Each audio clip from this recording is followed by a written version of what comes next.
the company that he founded, Kush, comes with one of the most credible boards in the medical marijuana space. So I'm going to let Steve talk about the rest of this. So my friend, Steve Kubby.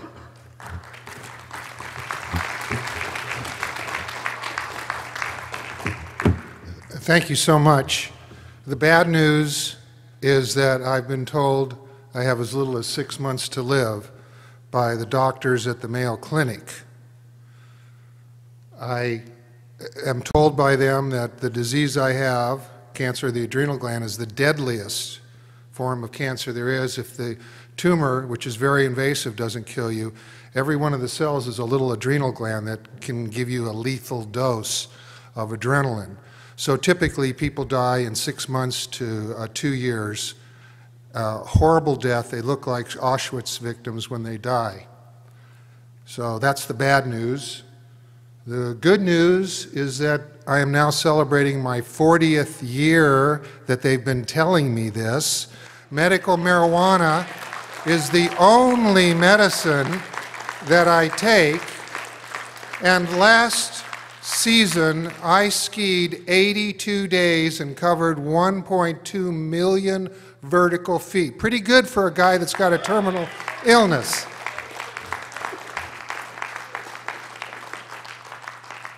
Now, if that wasn't enough for me to make a lifetime commitment to cannabis, the fact that I broke my neck at C1, the same injury that Superman had, surfing, and was in a halo vest for 6 months, and the doctors will tell you the only possible explanation for my complete lack of any paralysis whatsoever was the fact that I was saturated with cannabis, and the cannabis protected my other nerve cells from the damage of the neighboring cells that had been injured and were spewing these highly reactive ingredients. Now, I have to tell you, the first time that I tried marijuana, it was fantastic. I had just had a very stressful experience, and I desperately needed to eat, and my mother gave me cannabinoids in her breast milk after I was born, as all mammals do. And what did that do for me? Well, it eased the stress of birth, and I got the munchies. And I really want to thank my mother and all mothers for providing that endogenous cannabinoid in my mother's milk. Now, people do not, even people in this industry do not understand how radical a change medical marijuana has been for medical science.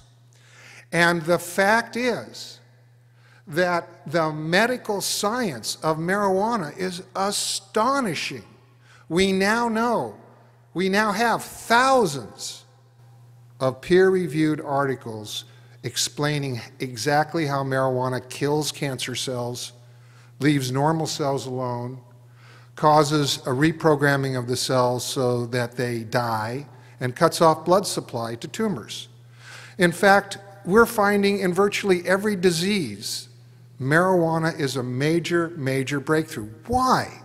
Because unknown to us until just a few years ago was the ECS, the endocannabinoid system, which is the major regulatory system of the entire body. The function of cannabis in the human body is a shock absorber. It normalizes stress, it normalizes physical, emotional stress. This is the future of medicine. I forgot to bring my medicine. I know. Right here, in this bottle number 1, we have regular marijuana in the bud form, which the government hates because they don't like you smoking. And in my other jar, I have lozenges that anyone who has tried them will tell you are the most powerful psychoactive lozenges that you have ever seen. We have perfected a delivery system that allows us to target in any particular dosage with any particular cannabinoid profile exactly what patients need. But that's just part of what we're doing. But let me begin by telling you that our company, first and foremost, is about credibility. Now, credibility begins with your management team. Let me tell you who's on our management team. I'm not talking about advisors. I'm talking about board of directors, members of our board. Two-term former governor of New Mexico, Gary Johnson. He deserves some applause. Former two-term Senator Mike Gravel. Former LAPD Deputy Police Chief Stephen Downing. And former Orange County Superior Court Judge James Gray. These men get it. They understand exactly what needs to be done and why we need to do it. And they have the credentials, the track record, and the network to make sure that we have the inside track on what the government is going to accept and what it won't accept. We want to be the gateway for leading the dispensaries out of the horrible situation that they're in now, where they're not allowed to have bank accounts, they're not allowed to have merchant accounts, everybody has to deal in cash. The DEA and police know if they raid a dispensary, they're going to probably find about $50,000 cash, because that's what you need to pay the growers when they come in with the product. They're going to find robbers are going to find the same thing. So we've got to find, the VCs were telling us it's not good enough to get a company that's going to save people 2%. You have to find a company that's going to save and provide a solution for a major, major problem. Now, last year, the dispensaries in California alone paid $100 million in taxes. Now multiply that by Washington, Colorado, and 14 other states, and you begin to see that this is a huge emerging market desperately in need of a Bitcoin solution. That's why we're here. We're meeting with the various Bitcoin companies. We're finding out who has what to offer and on what level they can do it. And we're here to raise capital for our company. We want to use that capital to start production of our medical line of lozenges, which, by the way, the FDA has told us through back channels they love the idea of lozenges. Very low what they call potential for abuse. You can't smoke a lozenge. You can't convert it easily into some super drug or something like that. FDA is just waiting for us to submit paperwork for our lozenge. We have a proposal in front of the city of South Lake Tahoe right now to underwrite their entire medical marijuana program, create a barrier between them and the government so they don't have any paranoia, a barrier between them and lawsuits. We are the underwriters. We go out and we license dispensaries to come into the town and operate in industrial areas, areas that are blighted, everything that the city wants to hear. So I think I'm just about out of time. I want to throw it open to some questions, if anyone has any questions. Yes, go ahead. Yes, in researching the whole term contraband, I went back to the 1939 Income Tax Act, followed it forward to the 1954 Controlled Substance Act, which you're probably very aware of. In that act, the tax at the time when it was enacted in 1955, the tax on 1 pound of marijuana was $1.15. Now, bring it forward till today. In 2009, I gave a client up in Northern California in Napa who brings in 900 to 1,100 pounds every year. He took a United States Postal Service money order, registered mail, sent it in with a green card to the Department of Treasury on all of his marijuana. He got the green cards back. He did a copy certification by document custodian through a notary, took that over to the Sheriff's Department, showing that Mark Middleton, as the Secretary of the Treasury Annex Department, received the payment. When he gave it to the Sheriff's Department has left him alone for the last 4 years. And he's been bringing in anywhere from 900 to 1,100 pounds a year. He pays the tax, and he doesn't get any hassles from campaigning against marijuana planting and or the sheriffs.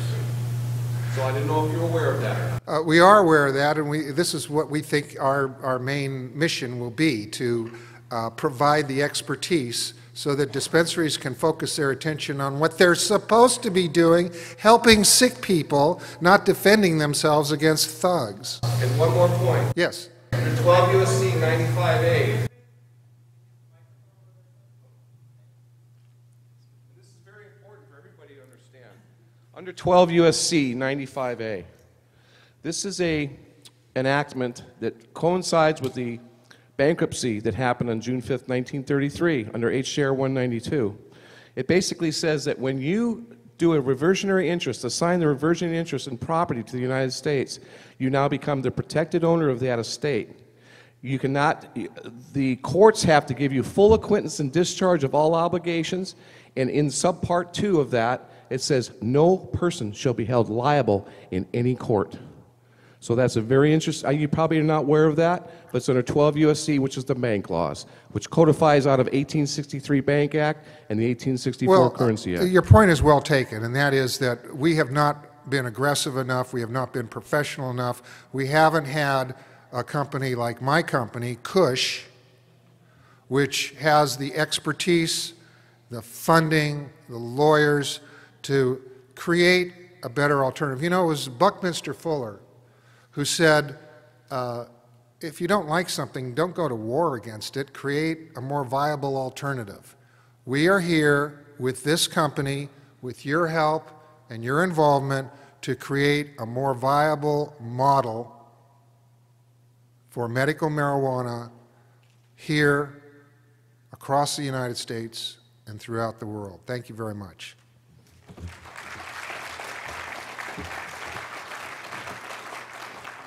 I'll be around if people want to talk to me. Any other questions? I think we have another minute or two. 10 more minutes? Great. When is this a mass consumer product? Forget about health, you know, just from a medical perspective is a niche market. I'm an investor. Is there a mass consumer market available for marijuana, and when will it be? Excellent question. Legal, obviously, and an investable opportunity. Yeah. Well, one of the things that our company is doing is we've broken into different departments. One of the departments that we've launched is Kush Cosmetics.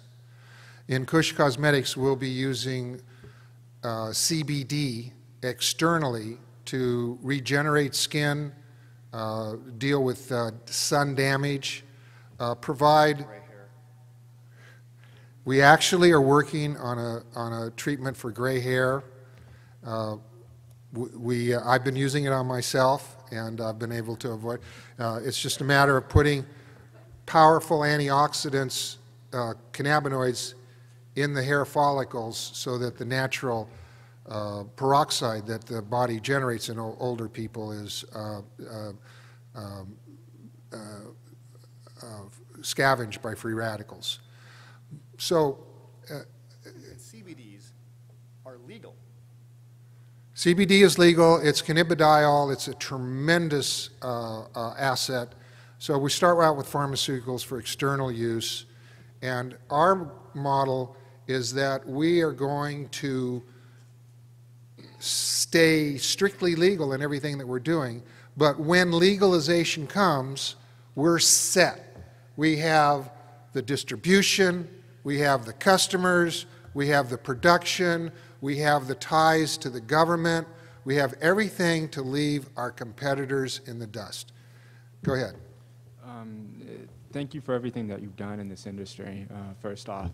Thank you. My question is based upon attending some of the earlier seminars here and an understanding of the technical aspects of Bitcoin, do you have a pathway towards federal acceptance of this? Because due to how the technology works, I sometimes feel that anybody who uses Bitcoins to do any transaction could be held responsible for anybody who used that blockchain previously, and that instead of enabling payments between vendors and customers or anybody else, that it could become an enforcement mechanism to allow the government to kind of overreach. Let me answer your question this way. We're not going to attempt to solve those major problems ourselves. We're here to recruit security companies, payment companies, the best of the best, so that we can provide services to these dispensaries from the most reliable, most trusted, most professional members of our whole Bitcoin community.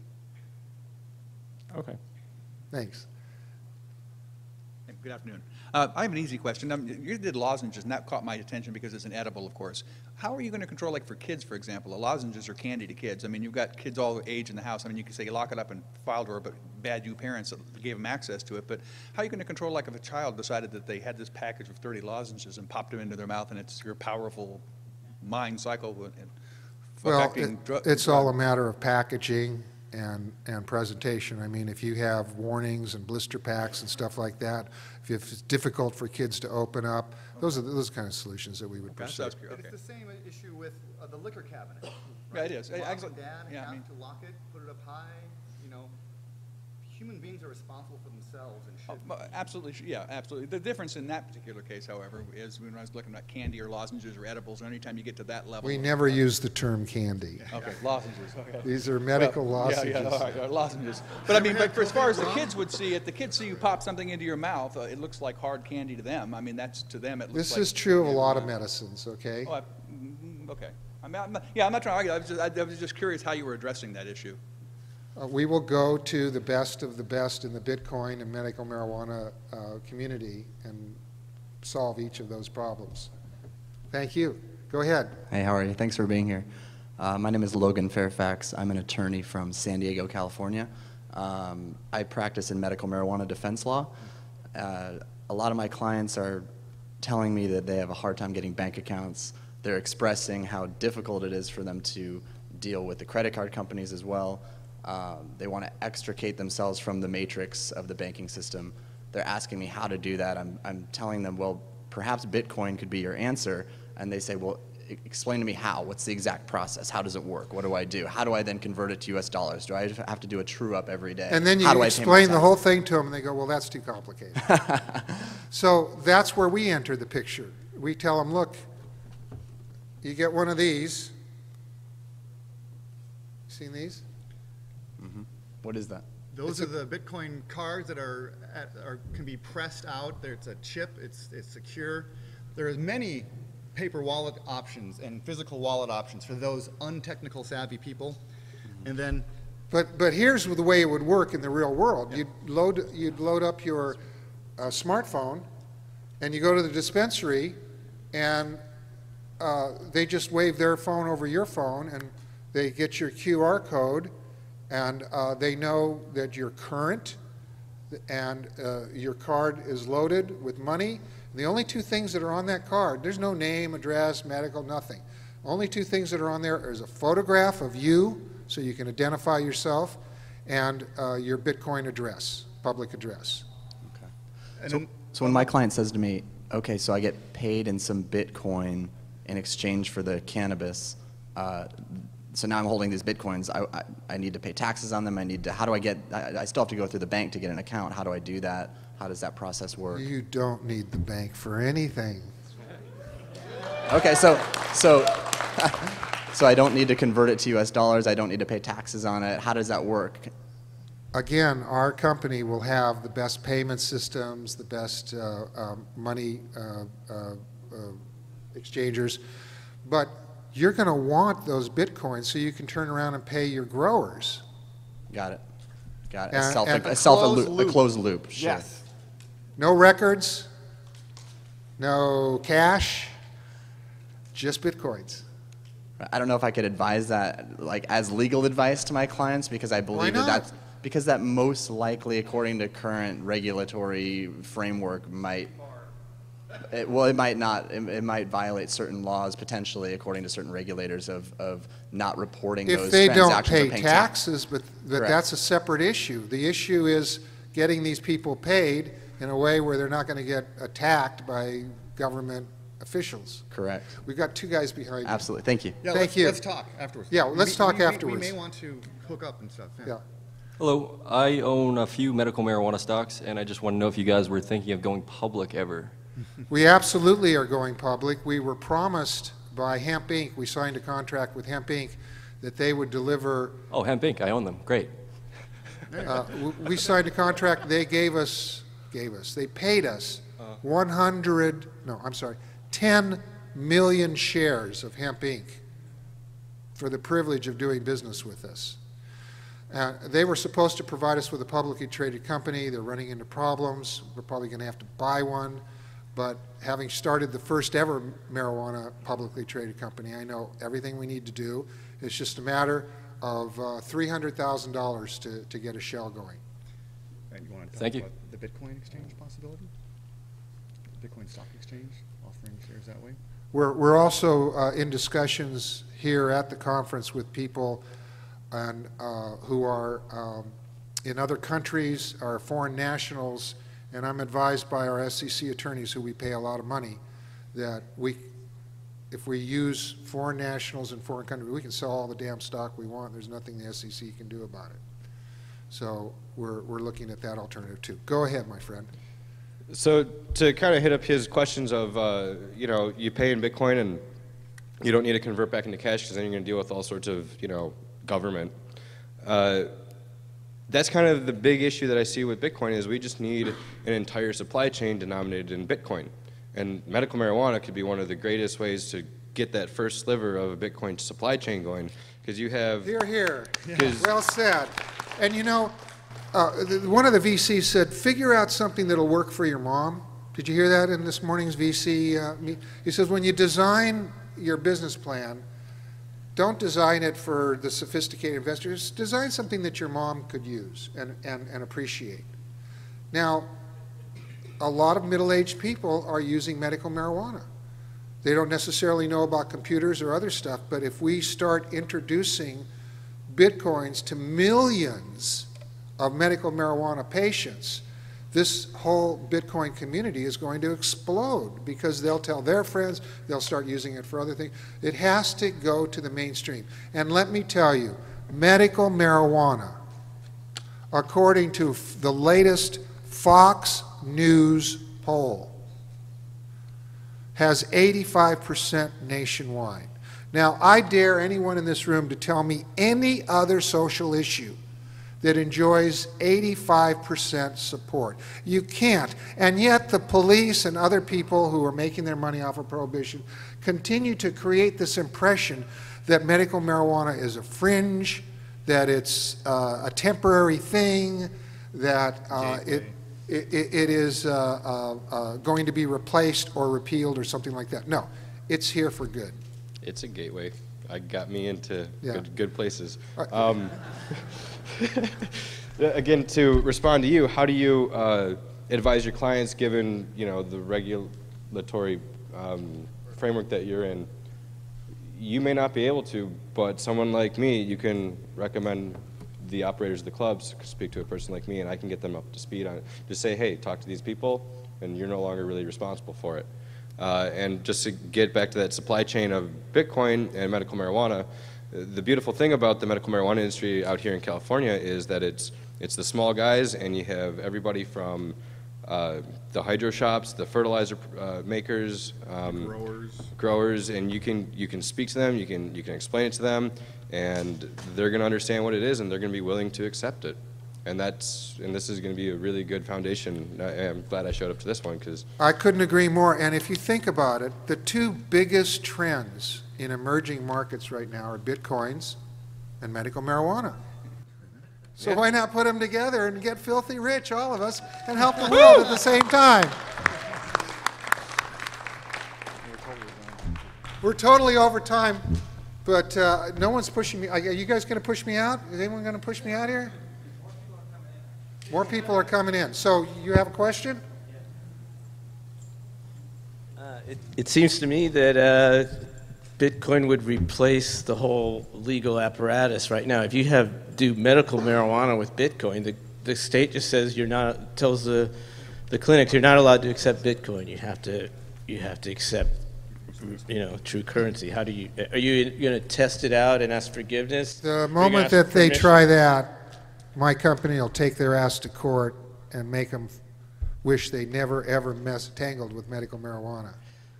So your play is ask forgiveness, don't ask for permission. Just sell the idea to the clinics and the growers. There's nothing to sell. There just needs to be a company that has credentials like former senators and Congress and governor. They know the government. They know the people in the government. They know what is a serious threat, what isn't a serious threat, who to talk to. This is why I created Kush. This is what we are here to do. Thank you. Thank you very much. We're over time. No one's kicked me out yet. Are you kicking me out now? Okay. Thank you so much, all of you. And please, I'm dressed in all black so people can identify me. Don't be bashful. Come up. I'd love to hear what you have to say. Thank you very much.